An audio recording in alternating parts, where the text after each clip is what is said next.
చూస్తున్నారు south Korea Jeju air విమాన ప్రమాదంలో బిగ్ ట్విస్ట్ చోటు చేసుకుంది. ప్రమాద స్థలం నుంచి బ్లాక్ బాక్సులు, ఫ్లైట్ డేటా రికార్డుతో పాటు కాక్పిట్ వాయిస్ రికార్డును స్వాధీనం చేసుకున్నారు అధికారులు. ల్యాండింగ్ సమయంలో పక్షి దాడి చేసే అవకాశం ఉందంటూ ల్యాండింగ్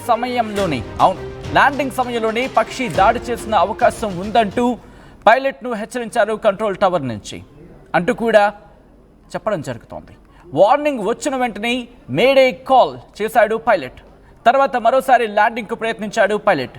ల్యాండింగ్ గేర్ రిట్రాక్ట్ చేసుకొని బెల్లి ల్యాండింగ్కు ప్రయత్నించినట్లు ఆ వీడియోలో కనిపిస్తోంది. అంటే ల్యాండింగ్ గేర్ అది అక్కడ పనిచేయలేదు సరిగ్గా, దాంతో బెల్లి ల్యాండింగ్కు ప్రయత్నించాడు పైలట్ అనేది అక్కడ వీడియో చూస్తుంటే మనకు అర్థమవుతుంది.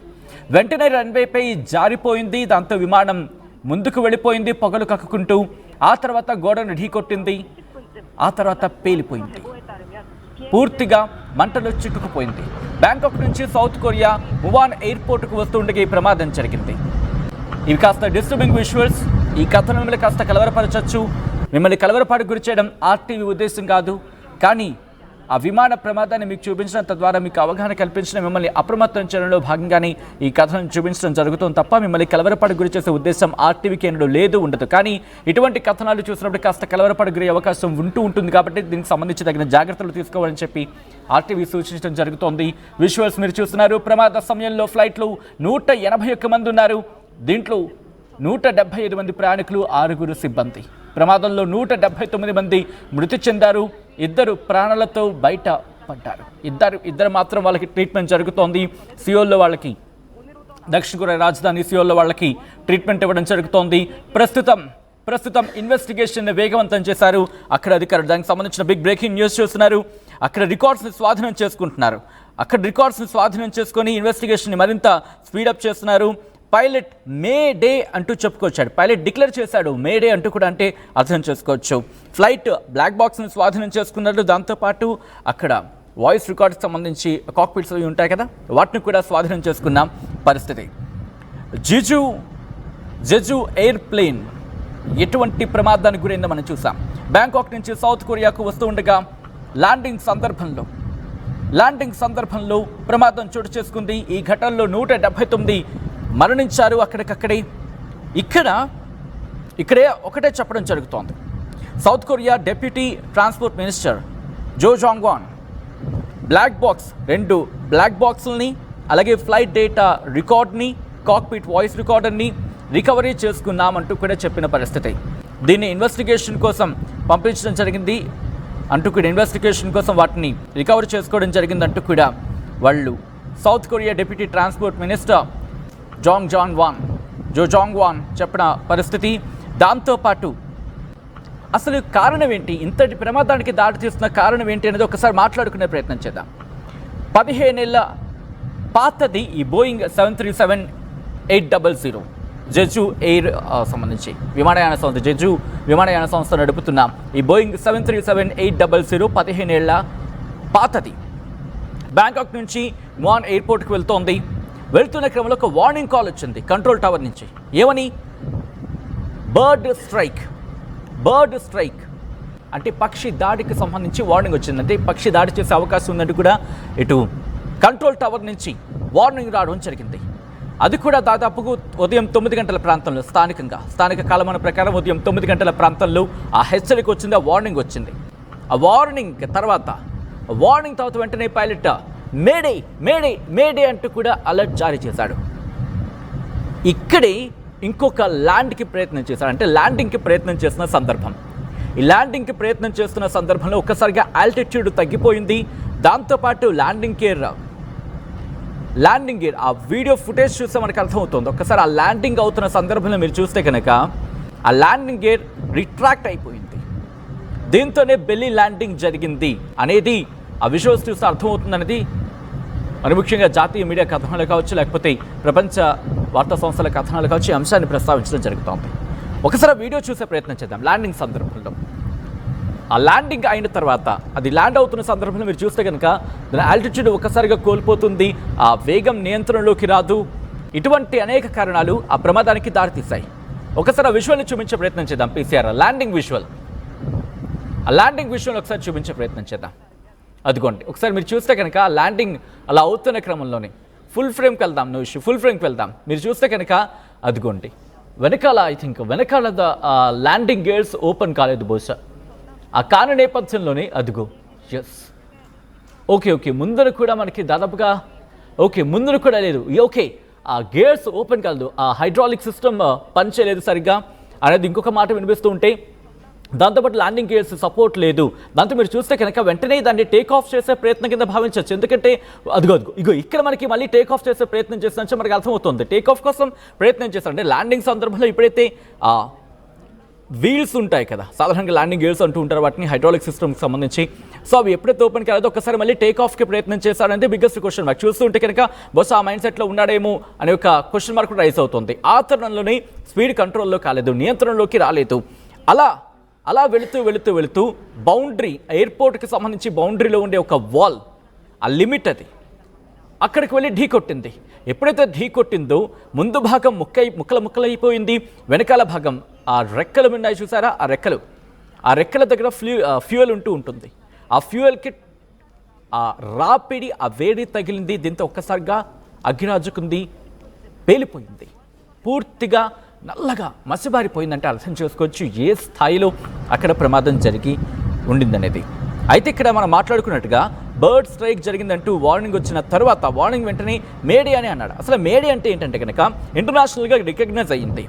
అంటే సిగ్నల్లో ఇష్యూస్ ఉన్నా, లేకపోతే అత్యవసర పరిస్థితులు ఉన్నా, ఎమర్జెన్సీ సిచ్యువేషన్స్ ఉన్నా, పైలట్లు కావచ్చు, లేకపోతే మెరైన్ సిబ్బంది కావచ్చు, లేకపోతే అదర్ ప్రొఫెషనల్స్ అంటే ఇతర ప్రొఫెషనల్స్లో ఉన్నవాళ్ళు, వాళ్ళకి అర్జెంటుగా అత్యవసరంగా వాళ్ళకి సహాయం కావాల్సి వస్తాయి.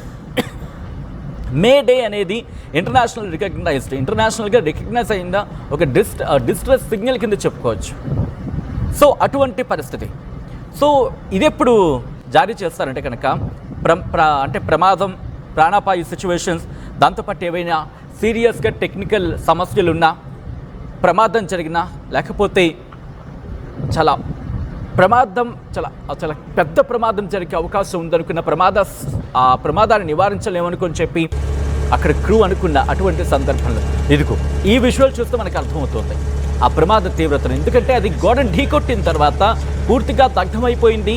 ఆ ఘటనా ప్రదేశంలోని 179 మంది మరణించారు. ఇద్దరు కూడా తైవాన్ వాళ్ళు. ఇంట్రెస్టింగ్గా వాళ్ళ అదృష్టవంతులనే చెప్పుకోవాలి ఇక్కడ. ఎందుకంటే ఇద్దరు తైవాన్ వాళ్ళు కూడా మనకు అందిన సమాచారం ప్రకారం ఇద్దరు బతికింది కూడా ఇద్దరు తైవనీస్ వాళ్ళు బతికారు. కానీ ఒక్కసారి ప్రమాదం చూడండి, పూర్తిగా నల్లగా మసిబారిపోయింది. ఆ స్థాయిలో గాల్లోకి మంటలు. మీరు చూస్తే కనుక ఆ దుమ్ము ధూళి ఆకాశంలోకి ఏ స్థాయిలోకి వెళ్ళిందో అర్థం చేసుకోవచ్చు. ఆ మసి పూర్తిగా దగ్ధమైపోయింది విమానం. ఆ ప్రమాద తీవ్రత ఏ స్థాయిలో ఉందో అర్థపడుతుంది విజువల్. దీంతో వెంటనే అక్కడికి చేరుకుని వాటిని ఆ మంటలార్పే ప్రయత్నం చేశారు. కానీ అప్పటికే చేయి దాటిపోయింది పరిస్థితి. నిమిషాల వ్యవధిని, ఇంకా చెప్పాలంటే సెకండ్ల వ్యవధిలోనే ప్రమాదం జరిగిపోయిందంటే ఆ ప్రమాద తీవ్రతను మనం అర్థం చేసుకోవచ్చు. అయితే ఈ ప్రమాదానికి కారణం ఏంటి అనేది ఇంకా ఇన్వెస్టిగేషన్ జరగాల్సింది. కొన్ని నెలల పాటు సమయం పట్టచ్చు, కొన్ని నెలల సమయం పడుతుంది మనకి అసలు ప్రమాదం ఎందుకు జరిగింది అనేది తెలియాలంటే. కానీ ఇక్కడ కొన్ని క్లూస్ అనేవి ఉంటాయి. ఆ క్లూస్ బట్టి ఇన్వెస్టిగేషన్ జరిగే అవకాశం కనిపిస్తోంది. ఎందుకంటే ఆ ప్రమాదానికి కారణం ఏంటి? ముఖ్యంగా బర్డ్ స్ట్రైకే. ల్యాండింగ్ గేర్ల ఇష్యూ ఒకసారి మీరు చూడొచ్చు. అదిగోండి బ్యాంకాక్ నుంచి మూఆన్కి వెళ్తున్న సందర్భంలో మీరు చూస్తే కనుక జిజు ఎయిర్కి సంబంధించి మీరు ఆ ట్రాక్ చూడొచ్చు. వెళుతున్న క్రమంలోని బర్డ్ స్ట్రైక్ జరగచ్చు అనే ఒక హెచ్చరిక వచ్చింది. హెచ్చరిక వచ్చిన తర్వాత అంటే ఇంజన్ మీరు చూస్తే కనుక గిర్రమని తిరుగుతూ ఉంటుంది కదా, దాంట్లోకి వెళ్ళిపోయింది. ఆ రిక్వెస్ట్ ఒక్కసారి ఆ విజువల్ దొరుకుతున్న ప్రయత్నం చేద్దాం. ఆ రిక్వెస్ట్ టీం ఒక్కసారి ఆ విజువల్, ఆ పక్షి ఆ ఇంజన్లోకి వెళ్ళిపోయింది అనే అంశానికి సంబంధించి ఆ విజువల్ ఒక్కసారి చూసే ప్రయత్నం చేద్దాం.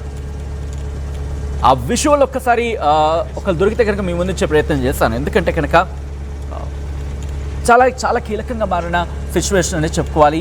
ప్రస్తుతం దీని చుట్టూ ఇన్వెస్టిగేషన్ జరుగుతోంది. దాంతోపాటు మరికొన్ని అంశాలని ల్యాండింగ్ గేర్లో ఎటువంటి మాల్ ఫంక్షన్స్ ఉన్నాయి, అలాగే దాంతోపాటు కంట్రోల్ టవర్ నుంచి వార్నింగ్ వచ్చిన తర్వాత బర్డ్ స్ట్రైక్ అంటే పక్షి దాడి జరిగిందా లేదా, ఇవన్నీ కూడా ఇప్పుడు ఇన్వెస్టిగేషన్లో పాయింట్ రాబోతున్నాయి. ఒక్కసారి ఆ విజువల్ మీరు చూస్తున్నారు, ఇమేజ్ మీరు చూస్తున్నారు. బ్యాంకాక్ బీకేకే నుంచి బయలుదేరింది ఈ జెజు ఎయిర్. ఆ తర్వాత మ్యూఆన్ దగ్గరికి వచ్చిన సందర్భంలో ఇక్కడ పక్షి దాడి జరిగింది అనేది ప్రధానంగా జరుగుతున్న చర్చ. ఎందుకంటే కంట్రోల్ టవర్ నుంచి కూడా సిగ్నల్ వెళ్ళింది పక్షి దాడి జరగచ్చు అంటూ కూడా. ఎప్పుడైతే ఆ వార్నింగ్ వెళ్ళిందో, ఆ వార్నింగ్ వెళ్ళిన నిమిషాల వ్యవధిలోనే, ఇంకా చెప్పాలంటే సెకండ్ల వ్యవధిలోనూ నిమిషాల వ్యవధిలోనే దాడి జరిగింది అనేది అక్కడ జరుగుతున్న చర్చ. ఇంకా మనకి క్లారిటీ రావాల్సి ఉంది. ఆ చర్చ జరిగింది ఆ సందర్భంలోనే. ఎప్పుడైతే ఇక్కడి నుంచి వార్నింగ్ వచ్చిందో వెంటనే పైలట్ కూడా వార్నింగ్ ఇచ్చాడు, మే డే అంటూ కూడా. అంటే ప్రమాదం, అత్యయిక పరిస్థితి అంటూ ఉంటాయి కదా, ఎమర్జెన్సీ సిచ్యువేషన్ అని చెప్పి. అంటే ఇంకా నా చేతుల్లో ఏం లేదు, మీకు అప్పచెప్పేస్తున్నాను, మీరే కాపాడాలి ఆ సందర్భం వచ్చేలా. అంటే ఎమర్జెన్సీ అసిస్టెన్స్ అనేది చాలా అత్యవసరమైన సాయం కావాల్సి ఉంటుంది. సో బ్లాక్ బాక్స్లో సంచలన విషయాలు ఉండే అవకాశం కనిపిస్తోంది.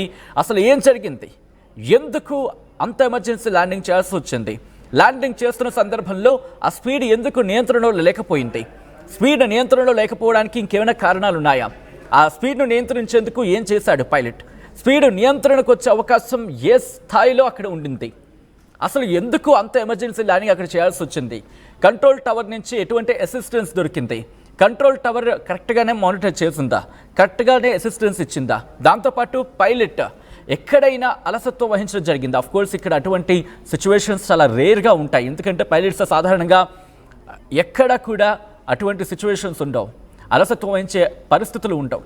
కానీ ఎక్కడైనా ఆ కోఆర్డినేషన్, ఎందుకంటే ప్రతిదీ కూడా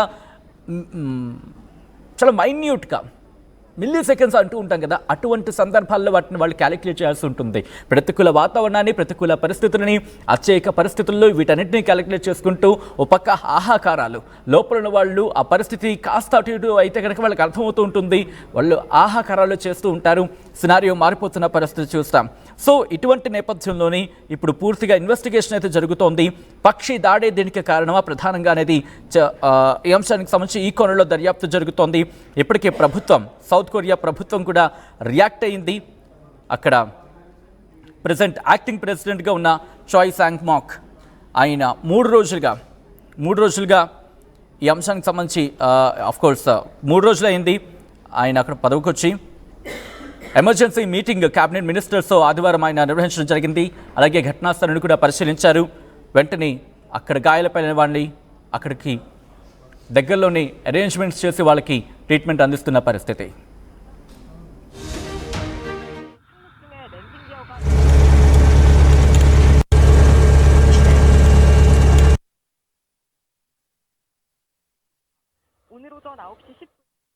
ఆర్టీవీ యాప్ వార్తల్ని క్షణాల్లో చదివే అవకాశం ఉంటుంది. ఒక న్యూస్ పేపర్, ఒక టెలివిజన్ ఛానల్ మీ చేతుల్లో ఎప్పుడూ ఉంటాయి.